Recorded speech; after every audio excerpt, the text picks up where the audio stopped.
싱어가 그 뭐라고 얘기를 했냐면 네. 상반기까지는 계속 암울할 것이다라고 얘기했어요. 솔직하네요. 그러면 이건 거꾸로 얘기하면 하반기엔 괜찮을 거야. 하반기에 왜 괜찮냐? 메테오 레이크 나오니까. 안녕하세요. KBNC 최지영 기자입니다. 반갑습니다. 감사합니다. 안녕하세요. 안녕하세요. 저희가 앞에는 조금 이제 좀 러프한 거, 뭐 그냥 간단한 것들 얘기, 최신 뉴스도 하고 뭐 얘기도 했는데 좀 시리어스한 얘기 좀 해볼까 해요, 이번 시간에는. 다시 우리 원래 전공해야죠.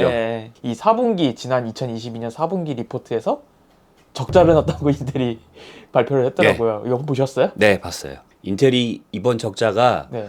22년 만에 적자예요. 22년을 총으로 놓고 보면은 적자는 아니에요. 아, 근데 이제 2Q와 4Q가 적자가 났고 분기별 적자가 난 것도 22년 만이에요. 2023년 1분기도 적자가 예상이 돼요. 2022년 4Q의 매출은 140억에서 150억, 수익은 적자였는데 올해 1Q는 110억 정도 예상해요. 매출이요? 네, 매출이. 이게 한 번 적자가 나고 끝나서 다시 회복될 거라고 생각하면은 문제가 없는데 이미 두 번이나 적자가 났고 올해도 계속 그럴 것이다 라는 얘기가 나오니까 이제 심각한 거죠. 그쵸. 지금 인텔을 포함해서 모든 반도체 업계가 전부 다 적자를 예상하거든요, 올해는. 그쵸. 삼성도 올해는 적자가 예상된다. 그리고 뭐 마이크론, SK하이닉스 전부 마찬가지예요. TSMC를 제외한 모든 업체가 2023년에 최소한 전반기는 전부 다 적자가 예상이 되는 거예요. 그러니까 이게 단순히 인텔만의 문제가 아닌 거죠. 전 세계적인 문제네요. 전 세계적인 반도체 반도체 문제인 거예요. 그래서 이제 작성한 뉴스를 보시면 전부 다 암울한 뉴스가 계속 막 쏟아져 나오거든요. 근데 그 젠다를 저도 봤는데 빠진 게 너무 많아. 그러니까 왜냐하면 그분들은 경제학적으로 접근하지만 네. 우리는 제품학적으로 접근하잖아요. 저 우리가 실질적으로 받아보는 입장이니까. 제품을 접근하는 우리는 제품을 받아서 사용하는 사람들이니까 그러니까 저희가 경제학 전문가는 아니지만 제품에 깊이 관여하고 제품을 깊이 알고 있는 사람으로서 경제학적인 지식을 빼고 제품학적으로 왜 적자가 났는지 왜 지금 반도체 문제가 이렇게 심각해지는지 그거를 한번 오늘 살펴보고자 하는 거죠. 조금 포괄적으로 물어볼게요. 적자가 나는 이유가 뭐예요? 일단 적자가 나는 가장 큰 원인이 서버 부진, 그 다음에 PC 부진. 그래서 양쪽이 동시에 부진이 났기 때문에 적자가 났다. 인텔이 주력 사업이니까 다 그게 부등합. 예, 그러니까 쉽게 얘기하면 그렇게 얘기해요. 예. 근데 조금 더 디테일한 애널리스트 자료들을 보면 서버가 왜 부진이 났는지. 그러니까 그게 이제 사파이어 레피지 때문이죠. 엘더레이크 기반의 서버 제품. 맞죠? 예, 우리는 이제 그렇게 이해하잖아요. 2021년에 나올 예정이었는데 불과 저희가 이거 촬영하기 며칠 전에 제품이 발표됐어요. 출시는 여름 넘어가야 돼요. 그러니까. 제품이 너무 늦어졌고 신제품이 나오는 거 아니니까 안 살 거 아니에요. 당연히. 그래서 서버가 안 팔린 것이다. 그다음에 이제 PC 시장이 부진한 이유는 이제 역시 코로나하고 포스트 코로나. 그다음에 이미 다 살 거 다 샀다. 그 정도 이야기를 많이 하죠. 여기가 끝이에요. 그리고 그게 맞아요. 인텔이 수익이 서버와 PC, 그다음에 다른 ETC와 네트워크, AI 이 세 가지로 보통 구분을 하거든요. 그 인텔 리포트에서는 CCG라고 하거든요. 클라이언트 컴퓨팅 그룹. 이 클라이언트 컴퓨팅 그룹이 노트북과 PC가 포함되어 있어요. 근데 우리는 노트북과 PC를 찢어야 되잖아요. 그렇죠. 그러니까 인텔의 수익은 서버가 제일 많고 그다음이 노트북이고 그다음이 PC예요. 인텔이 이익이 박살났다. CCG가 박살났다. 그러면은 아, 노트북이 부진하구나 이렇게 생각을 해야 되는 거고 노트북과 서버가 부진한 것이 인텔의 적자의 가장 큰 원인이에요. 부연 설명을 하면 삼성이나 하이닉스나 다른 뭐 마이크론 같은 다른 반도체 업체들도 전부 다 부진하고 적자가 예상되는데 걔네들의 적자가 나는 이유는 뭐냐 그러면 PC가 안 팔리니까. 그렇죠. 그게 아니면 서버가 팔려야 거기 메모리가 들어갈 것이고 PC가 팔려야 메모리가 들어갈 거잖아요. 팔려야지. 노트북이 팔려야 메모리가 들어가고 안 팔리니까 같이 안 들어가는 거잖아요. 다 같이 묶여 있네요. 그게 다 같이 묶여 있는 거예요. 조금 더 디테일하게 들어가면 어떤 이유가 있을까요? 이 다음이 중요한 거죠. 코로나 때 많이 샀으니까 지금은 왜 안 사? 라는 질문이 나가야죠. 그 다음 질문이 이거잖아요. 사파이어 레피지가 지연됐다고 했잖아요.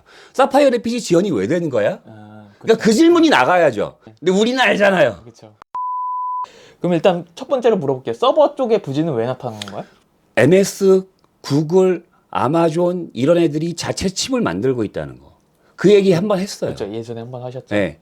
그러니까 가장 큰 서버 수요자가 자체 칩을 만든다. 뭘로?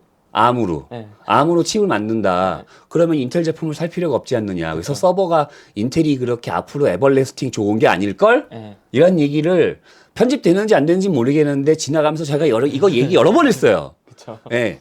이 이야기도 어떤 분이 하시더라고요. 그러니까 서버 시장이 밝지 않아요, 인텔도. 왜냐하면 이제 앞으로 서버 시장이 줄어들 거거든. 그게 이제 부수적인 이유고 가장 큰 이유는 아까 얘기했던 것처럼 사파이어 레피지 출시 지연이 맞아요. 사파이어 레피지는 왜 늦게 나올까? 왜 안 나왔을까요? 사파이어 레피지는 칩렛 구조죠. 그러니까 칩이 하나에 보시면 칩이 여러 개 칩이 있어. 네네. 이 칩렛을 저희가 언제 얘기했냐면 옛날에 인텔 아크 얘기할 때 한번 했어요. 왜 칩렛 구조로 갈까? 기본적으로 성능 올리기 위해서 아닌가요? 그러니까 칩 하나에 많이 제품을 담으면 칩 크기가 늘어나고 그렇죠, 예. 칩 크기가 늘어날수록 분량이 많이 발생하고 그러면은 원가가 안 나오니까 그러니까 찢어서 차라리 조합하는 게 훨씬 더 싸고 좋다 인 거잖아요. 결국에 공정하고 관련이 있잖아. 아, 근데 우리가 인텔에 공정하면 생각나는 분 하나 있잖아요. 그분이요? 브라이언. 네, 브라이언 크로자니크. 그때 말아먹었기 때문에 사파이어 레피드가 지연되는 거예요. 그러니까 궁극적인 사파이어 레피드 지연 원인은 여기 있는 거예요. 인텔이 인텔 7, 인텔 4 이렇게 얘기하잖아요. 인텔 7이 7나노가 아니잖아. 그쵸. 인텔 4가 4나노가 아니잖아요.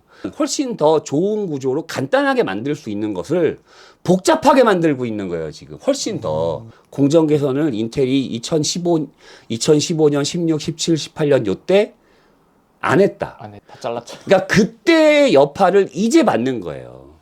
그러니까 결국에는 사람들이 그러니까 칩이 버그가 많고 문제가 있고 발열이 있고 뭐고 해서 출시 지연됐다고 하는데 결국적으로 따지고 올라가 보면 그 이유는 결국 사파이어 레피 출시 지연은 결국 공정에 있어요. 원래 공정 기술이 최고는 인텔이에요. 그쵸. 이 얘기도 예전에 한번 하셨죠. 옛날에 한번 했어요. 네. 원래 같은 나노스 기반에 제일 칩을 잘 만드는 회사가 인텔이에요.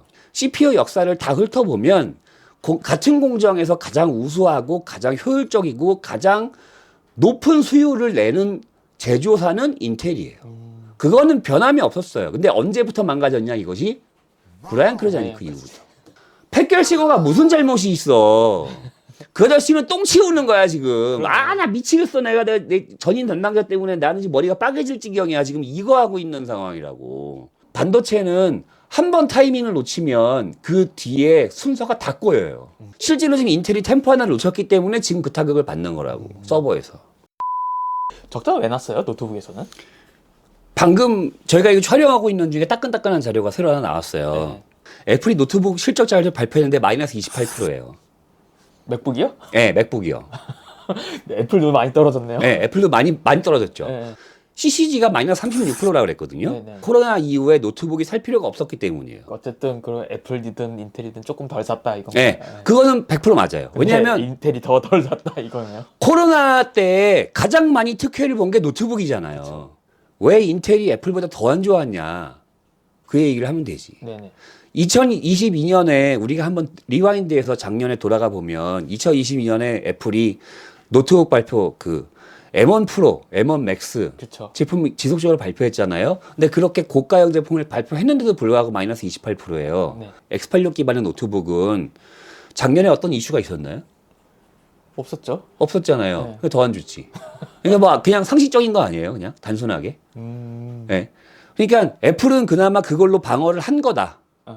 그나마 신제품을 계속 꾸준히 출시해서 훨씬 더 한 30%, 40%까지도 박살날 수 있었던 것을 20% 수준에서 막았다라고 보는 게 맞고 그쵸. 그런 변화가 없었기 때문에 그대로 40% 이상 박살났다. 그냥 내던 거 그대로 큰 변화 없이 내놓고. 네. 기존의 노트북에 대한 제품 혁신이 애플에는 있었고 인텔의 PC 계열에는 없었기 때문에 여기는 그나마 더 많이 팔았고 그나마 덜 팔렸다. 혹시 M1 그 칩 때문인가요? 그렇죠. 걔가 주는 메시지가 있잖아요. 그쵸. 이렇게 작고 가볍고 얇은데도 불구하고 고성능을 낼 수 있어. 오래 가고. 오래 가고. 근데 PC 계열 노트북은 그 메시지를 전해주지 못했잖아요. 그쵸. 그러니까 그 메시지가 있는 사람들은 그나마 애플 제품을 샀고 그 메시지를 보고. 그 메시지를 보고 네. 그것이 필요한 사람들이 추가 지출을 한 것이고 그쵸. 네. 이쪽에는 그런 혁신이 없었으니까 정말 필요에 의해서 기존 제품을 사야 되는 사람만 샀다.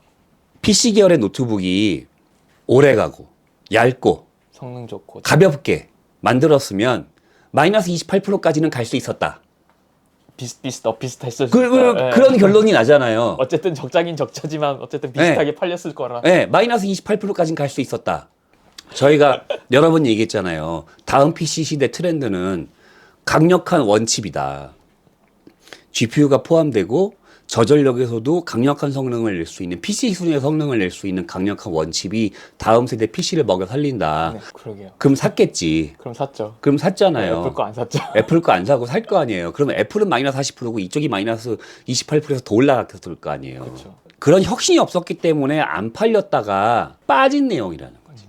그러니까 여전히 GPU는 폭망이고 네, 그렇죠. 여전히 GPU를 따라달아야 되고 따라달면 너 이만큼 두꺼워지고 그래서 GPU가 두꺼워지면 게이밍 노트북 이만 3, 4cm 막 이렇게 나오고 얇은 거는 GPU 성능 개판이고 그러면 기존의 것과 새로 나온 것이 이 컨셉이 바뀐 게 없는데 뭐하러 사? 그렇죠. 근데 만약에 이 울트라씬을 유지했는데 GPU 성능이 대폭 올라갔어. 그러면은 그걸 샀겠지. 그렇죠. PC 시장이 다음 세대로 가려면 꼭 고성능 원칩이 필요하다가 여기서 이제 저는 증명된다고 얘기하고 싶은 거죠. 그러네요. 간접적으로 어떻게 이제 증명이 될 수도 있겠네. 그러니까 저는 그렇게 예, 주장을 예, 하는 예, 거예요. 예. 애플이 흑자가 나와야 이 말이 정확하게 맞는데. 그렇죠. 완벽하게 대비되겠죠. 완벽하게 대비되는데 애플도 전년 대비 저성장한 그쵸, 것이기 그쵸. 때문에 그러니까 이게 좀 약간 빚이 바라긴 했지만 어쨌든 혁신된 제품이 있었으면 현재보다 적자의 폭이나 매출 감소의 폭은 훨씬 더 줄어들었을 것이다 라는 걸 알 수 있죠. 그러니까 제품 혁신이 필요하다 라는 거를 이 노트북에서도 알 수 있는 거예요. 2022년을 가만히 놓고 보면 애플이 맥북 에어를 출시한 이후부터 PC 시장의 노트북은 애플의 헤게모니를 따라가고 있어요. 그렇죠. 애플을 다 따라가고 있는. 애플을 따라가고 있는 네, 거잖아요. 그러니까 그전에는 PC 시장이 자체적으로 헤게모니를 만들어냈거든요. 게이밍 노트북, 고성능 노트북은 이런 거, 뭐 어떤 노트북은 이런 거, 얇고 가벼운 노트북은 요 정도. 그래서 얇고 가볍지만 한 3시간밖에 안 가. 근데 이거 기술의 한계니까 그냥 어쩔 수 없이 쓰세요. 그냥 요 정도까지였단 말이에요. 근데 그걸 애플이 맥북 에어 출시 이후에 박살내고 나서부터 그다음부터 지속적으로 신제품을 나오면서 배터리 개선되고 이제 두께 개선되고 무게 개선되고 한 제품이 계속 나오면서부터 거기다가 M1으로 한번 빵 하고 한 번 더 혁신을 한 이후부터 PC 노트북은 노트북 다음 스텝의 노트북에 대한 헤게모니를 제시하지 못하고 있다. 쉽게 말해서 어떻게 보면 유행을 그냥 애플이 이끌고 있다고 애플이 유행을 이끌고 PC 시장이 따라가고 있는 식으로 네, 이루어졌죠. 그렇죠. 네. 이게 가장 큰 문제라는 거죠. PC 시장의 노트북이 그거를 트렌드를 끌고 갔어야지. 그리고 애플이 따라오게 만들었어야지. 그렇죠. 그러니까 이제 그런 것들이 결국 실적적으로도 여기서 반영이 된다라고 볼 수 있는 거죠. PC도 있을 거 아니에요. 네. 그러니까 데스크탑 쪽. 네. 네. 그쪽 내용도 한번 들어보고 싶어요. 그러니까 데스크탑도 마찬가지예요. 노트북하고 똑같아요. 기존 제품과 12세대 실제 제품이 어떤 혁신이 있었느냐를 보면 돼요. 아니 뭐 물론 기술적으로 들어가면 뭐 아키텍처 바뀌고 뭐 이런 네. 내용이 있긴 하겠지만 네. 그냥 성능 올라갔다 끝인 것 같아요. 그러니까 AMD에 비해서 우수한 성능이 나왔다. 나왔죠. 그건 맞아요. 네, 그건 맞죠. 그리고 같은 성능에서 저전력을 구현한 것도 맞아요. 거기까지예요. 구매 요소를 자극한 수준까지는 도달이 못했다. 더 저전력이 나왔어야 되고 그렇죠. 더 고성능이 나왔어야 되고 더 다양한 제품이 나왔어야 됐죠. 아크가 들어간 엘더레이크 제품이 원칩으로 나와서 35W야. 안 살 거냐고. 그럼 뭐 미니 PC로도 나오겠네요. 그럼 그거 사잖아요. 그쵸. PC 제조사가 개를 써서 물론 비싸겠죠. 근데 개를 써서 미니 PC를 만들었어요. 그리고 그 미니 PC가 기존 PC보다 한 20, 30% 비싸요. 그러겠죠. 그래도 GPU 들어간 것보단 쌀 거 아니에요. 그쵸. 그러면 기존에 이따시만한 PC를 쓰던 사람 중에 일부 사용자는 넘어갈 거 아니에요. 그렇죠. 수요가 발생할 거잖아. 근데 지금 그런 제품이 없잖아요. 그렇죠. 그러면은 어차피 지금도 이따시만한 PC, 새로 나올래도 이따시만한 PC, 그럼 뭐하러 사? 사람들이 기존에 이제 PC를 한번 샀잖아요. 2020년, 2021년에. 그렇죠. 경기까지 안 좋아. 그러면 다음에 사자. 그렇죠. 이렇게 되는 거죠. 그러면은 구매할 만한 메리트를 던져줬다면 경기가 안 좋아도 아 이건 사야 되겠구나 하고 그걸 샀을 것이다. 어머 이건 사야 돼. 네, 라고 했을 것이다. 했을 것인데. 그것이 뭐냐? 아까 이야기한 원칩, 저전력. 그래서 GPU를 제발 빼버릴 수 있는. 약간 폼팩터가 완전히 뒤바뀔 수 있는. 그러면은 완전히 다양한 폼팩터. 예를 들어서 AIO 배틀그라운드를 할 수 있어. 메인스트림급 성능만 그럼 나온다. 그거 사죠. 사오죠. 그거 사잖아요. 네. 4K 안 돼도 돼요. 그쵸. FHD만 돼도 돼요. 지금 내장 그래픽으로 배틀그라운드를 FHD 60% 돌릴 수 있어요? 쉽지 않죠. 쉽지 않죠. 네. 그게 돌릴 수 있는 게 나오면 사람들이 그걸 사겠지. 그렇죠. 그러니까 이런 것들이 전체 흐름의 방향을 이런 방향에서 이쪽 방향으로 변화하진 못하거든요. 그렇지만 그 폭은 줄일 수 있죠. 그럼 아까 얘기해서 서버에서 사파이어 레피지를 출시를 잔뜩 먼저 한 다음에 흑자를 많이 내고 이쪽은 적자를 최소화하면 전체적으로는 흑자가 났을 거 아니에요. 그렇죠. 그러면 이 얘기를 우리가 할 필요가 없겠지. 그렇죠. 네. 이 컨텐츠가 안 나오게. 예, 이제 그런 식으로 우리가 좀 봐야 된다. 그러니까 결국적으로 제가 이야기하고 싶은 거는 인텔이 그동안에 2015년 이후에 브라이언 크레다니크 시절부터 어떤 혁신을 놓치고 AMD가 라이젠 출시 전에 PC 시장을 완전히 장악하면서 기만했던 것을 지금 그 포탄을 맞고 있다. 그래서 서버 시장은 서버 시장대로, 노트북 시장 역시 노트북 시장대로. 노트북 시장은 그걸 자만함으로 인해서 애플에 뺏겼고, PC 시장은 파이가 줄어들고, 서버 시장은 제품 수시가 지연됨으로 인해서 서버 시장에서도 적자가 발생하는. 그래서 인텔이 2Q와 4Q의 적자를 대규모로 낸 것이다. 라고 우리는 해석하는 게 맞다라고 저는 생각을 하는 거죠. 물론 베이스적인 궁극적인 이유는 경기 침체가 맞아요. 그렇죠. 그게 가장 큰 이유예요.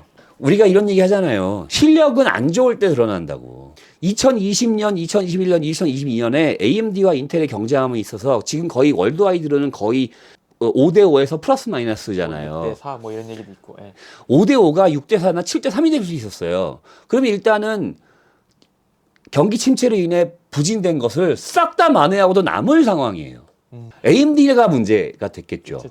그건 뭐 걔네들이 알아서 네, 해야 그건 되는 그 친구들이 알아서 하는 거고, 그렇게 됐으면 지금 정도로 이렇게 심각한 문제가 나오진 않았을 거라는 얘기죠. 어떤 분이 댓글 쓰셨더라고요. 11세대, 10세대는 사는 거 아니라고 배웠습니다. 맞아요. 그 정도로 안 좋았어요. 10세대, 11세대는. 그게 다 브라이언 크레다니크 때문이잖아요. 그나마 개선한 게 그 정도. 그러면 근데 만약에 이게 인텔 4에서 7나노 기반 인텔 4에서 제조됐다. 그러면 얘기가 달라지죠. 예. 그리고 서버 시장도 제품이 순환하게 나왔을 것이고, 순서대로 딱딱딱. 노트북도 훨씬 더 경쟁력 있는 제품이 나왔을 것이고, PC도 경쟁력 있는 제품이 나왔겠죠. 그러면은 다 선방했겠죠. 언제쯤 회복될까요? 저는 그것을 메테오 레이크가 나올 때라고 봐요. 메테오 레이크가 제 생각에는 이번 연도에 안 네, 올해 나와요. 나오잖아요. 올해 하반기에. 예. 예. 근데 이게 그 정도 파괴력을 가질 수 있을까요? 저는 있다고 봐요. 그러니까 지금보다는 일단 확실히 개선된 건 맞기 때문에 전 메테오 레이크가 빨리 출시되는 게 답의 해결이다라고 봐요. 근데 힌트를 어디서 얻을 수 있냐면 팻겔싱어가 그 뭐라고 얘기를 했냐면 네. 상반기까지는 계속 암울할 것이다라고 얘기했어요. 솔직하네요. 그러면 이건 거꾸로 얘기하면 하반기엔 괜찮을 거야. 하반기에 왜 괜찮냐? 메테오 레이크 나오니까. 최소한 저는 그렇게 읽었어요. 그러니까 메테오 레이크라고 얘기는 안 했거든요. 그리고 하나가 더 있기는 하죠. 사파이어 레피지가 본격적으로 이제 제품이 나오죠. 그러니까 그때가 여름 이후예요. 제가 랩터 레이크를 뭐라고 얘기했냐면 지나가는 제품이야. 그냥 개선판이야. 맞잖아요. 예. 올해도 계속 안 좋다며. 만약에 랩터 레이크가 정말 좋은 제품이었으면은 실적이 올해 상반기도 좋아야지 제품이 나오는데. 그쵸. 본인들도 그렇게 생각하고 있다는 얘기잖아. CEO가 그렇게 얘기를 네, 해버렸으니까. 이건 제가 얘기한 게 맞다니까요. 그래서 본격적으로 이 상황을 갈아엎으려면 메테오 레이크가 나와야 돼요. 이 메테오 레이크가 달라지는 게 있을까요? 메테오 레이크가 가장 많이 바뀌는 게 뭐죠? 침례 구조로 가죠. 그렇죠. 서버처럼. 예, 네. 그래서 그렇게 매번 많이 말씀하셨던 GPU 성능. 네. 예, 그게 향상된다고 이렇게 많이 나오죠. 그 가장 먼저 얘기 나오는 게 칩넷 구조죠. 네네. 그러니까 CPU 칩 따로 있고, GPU 칩 따로 있고, IO 칩 따로 있고, 그거 다 연결해가지고. 이제 SoC 따로 있고요. 네, 네. 그러니까 지금 칩이 일단은 현재까지 나온 게 4개예요. 4개 칩을 하나에 박는다. 네. 지금보다 확실히 성능이나 전반적인 면에서 개선될 건 너무 확실해요. 네. 첫 번째. 두 번째로 메테오 레이크에서 현재까지 나온 정보에서 인텔이 가장 강조하는 것이 AI 성능이에요. 그러니까 NPU. 스마트폰 CPU는 NPU가 강화되는 게 트렌드죠. 근데 PC에는 이게 없었어요, 기존에. 왜냐하면 PC는 GPU를 끌어다 쓰잖아. 아, 그렇죠. GPU에서 AI 이렇게 해가지고. 투자를 돌리면 되지. PC는 그거를 GPU를 끌어다 쓰기 때문에 별도의 NPU 강화를 얘기를 안 했어요. 메테오레이크에서 가장 많이 이야기하는 것 중에 하나가 NPU 강화예요. 그거를 GPU 강화라고 하면 게임 성능 강화라고 받아들이잖아. 아, 그렇죠. 그래픽 쪽으로 생각을 많이 할 수 있지. 근데 이제 NPU 강화라고 얘기하면 이 트렌드를 따라가고 있다라고 사람들이 생각을 하잖아요. 뭐 작업 성능이나 뭐. 네. 그래서 말을 그렇게 만든 거예요. NPU 강화라고. 마케팅이네요. 네, 마케팅이에요. 거기 아크 들어가잖아요. 그래서 그게 아크가 하는 거잖아. NPU 강화의 가장 큰 베이스는 뭐냐면 GPU 성능 강화예요. 내장 그래픽 코어 성능 강화. 그렇죠. 제가 얘기한 거. 결국엔 다 글로 가네요. 네, 저는 그 정도가 어느 정도 성능이 돼야 되냐. 배틀그라운드를 FHD에서 돌릴 수 있으면 돼요. 그러면은 뭐 어느 정도 계산해 보면 뭐 한 1060 정도는 나오지 않을까? 그 정도만 나오면 땡. 근데 1060 가능해요. 그러니까. 왜냐하면 지금 내장 그래픽 성능이 1050급, 30급 여기서 왔다 갔다 하잖아요. 1030에서 50 사이죠 지금. 그렇죠. 예. 거기서 2배가 되면 그러면 1060급이죠. 예. 1060에서 60 Ti급. 예. 그 정도만 되면 예. 프레시 돌아가요. 그러면은 PC에서 더 이상 GPU를 사다 박을 필요가 없어요. 그렇죠. 대부분의 사람들은. 그렇죠. 일반적인 FHD에서 네. 배틀그라운드 정도로 만족하시는 분은 더 이상 박을 필요가 없어요. 그러면 GPU 하나 써도 돼요. 그럼 전체 PC 코스트 다운이 돼요. 100만 원, 150만 원 써야 되는 것이 7, 80만 원으로 해결해 버려요. 물론 CPU는 비싸지만. 그렇죠. 드라이버가 안정화되어 있다는 조건에서. 예. 근데 올해 하반기 되면 드라이버 괜찮아져요. 결국엔 노트북도 그렇게 나온다는 소리 아니에요? 노트북도 그렇게 나와요. 그러면 매력이 그럼 있죠. 노트북에서 원칩 내장 GPU로 9시간, 10시간 가는 노트북이 배틀그라운드를 FHD로 올릴 수 있어요. 그거 살 거예요, 안 살 거예요? 땡기죠. 그러면. 그거 사죠. 네. 그러면은 기존 맞죠. 노트북을 버리고 새 노트북을 살 거예요. 그러니까 그러면은 새로운 수요가 발생하잖아요. 그렇죠. 그러니까 존버 타는 수요가 겹치잖아요. 네. 그럼 이 존버 타는 수요가 한꺼번에 글러가겠지. 그래서 저는 메테오레이크가 나오면 반응이 있을 것이다. 그러니까 인텔이 지금 현재 적자 곡선을 흑자 곡선으로 바꾸려면은 메테오레이크와 사파이어 레피지가 출시되면 된다. 그게 하반기다. 13900T 플러스 아크. 그게 메테오레이크잖아요. 그렇죠. 그 정도 성능이 제품이 나왔다. 그러면은 그거는 반드시 혁신이 난다. 노트북은 노트북대로 17인치 노트북이 1cm로 얇고 1kg인데 배틀그라운드가 FHD 돌아가. PC는 기존 크기에 훨씬 더 강력한 성능이 나오거나 아니면 PC 전체 사이즈가 다운 사이징 돼서 ITX PC, 미니 PC, 올인원 PC에서 배틀그라운드를 FHD로 돌릴 수 있다. 그러면 새로운 제품군이 출시하잖아요. 새로운 제품이 출시되면 시장이 넓어지거든요. 그러면 사람들은 그걸 사죠. 필요한 사람들은. 그래서 새로운 수요를 발생시킬 거라고 보고.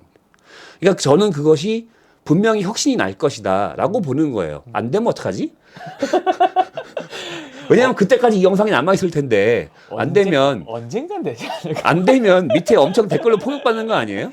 안 되진 않고 시간이 걸릴 수는 있어도 저는 메테오레이크가 그 첫 시작이라고 봐요. 네. 근데 메테오레이크가 등장한다고 해서 순식간에 방향이 바뀐다고 생각하진 않아요. 어쨌든 살 사람은 사고 안 살 사람은 안 시간이 샀을 걸려요. 거니까. 그러니까 메테오레이크가 제품이 나오고 FHD가 되고 DIY에서 제품을 만드시는 분들이 그거 제품을 가지고 다양한 혁신적인 제품을 만들겠죠. 그리고 그 제품들이 소비자한테 소개를 하겠죠. 그리고 소개된 제품들이 또 반응이 와야 되잖아요. 시간이 걸려요. 그렇게 해서 한번 이게 이제는 PC에서 이런 것도 된다. 최소한 노트북에서 FHD가 이제는 별도의 라데온 칩이나 엔비디아 칩 없어도 인텔 칩만으로도 돌아간다. 배틀그라운드가. 라는 것이 사람들의 이제 기본 인식에 박히기 시작하면 그 다음 제품, 메테오레이크 다음 제품, 15세대. 그렇죠. 그 제품은 거기서 혁신이 확 하고 일어나겠죠. 그러니까 그 베이스를 메테오레이크에서 만드는 거라고 보고 그래서 그 변경된 시발점이 저는 메테오레이크라고 보는 거예요. 인텔이 회복이 된다면 메테오레이크가 나와야 된다. 메테오레이크 예. 시즌이 그리고 된다. 말한 대로 나와야 된다. 예, 그게 제일 중요하죠. 기대한 만큼 나와야 말한 대로 나와야 된다. 최소한 내장 그래픽 코어 성능이 1060 Ti는 돼야 된다. 예. 더는 바라지 않아. 1060 Ti만 되면 돼. 그러면 배틀그라운드를 FHD 돌릴 수 있고 그다음에 오버워치 같은 경우에는 FHD로 그 큰 모니터에 고주 사율을 써서 그러면 이제 게이밍에서도 이제 멀티플레이에서도 전혀 문제가 없겠죠. 네. 내장 그래픽에서 그 성능이 높으면 높아질수록 더 넘어갈 가능성이 크죠. 나머지는 다 내장 그래픽을 쓸걸요? 그럴 수 있죠. 네, 그런 식으로 이제 흐름이 바뀌죠. 그러면 이제 엔비디아가 착살나겠지. 그러니까 그런 식으로 되는 거예요. 그러면 결국에는 메테오 레이크가 시장을 개선하기 위해서 잘 나와줘야 된다는 얘기고 그게 결국 인텔 회복으로 이어진다는 얘기죠. 네, 저는 그렇게 봅니다. 네, 그렇게 되면은 이제 인텔이 앞으로는 그러니까 올해가 피크네요. 올해가 피크고 그러니까 올해 상반기가 가장 좀 암울하지 않을까라고 생각이 돼요. 어쨌든 오늘 이번 시간에는 그러면은 이제 인텔이 적자 났던 거 그 이유하고 의미를 이제 알아봤고 회복되는 시기도 그렇게 예상하신다고 얘기 네, 들어봤습니다. 어디까지나 애널리스트적인 접근이 아니라 제품을 바라보는 관점에서 접근한다는 거, 그 네네. 말씀만 좀 마지막으로 한번 드립니다. 네, 알겠습니다. 오늘 수고 많으셨습니다. 네, 수고하셨습니다. 감사합니다.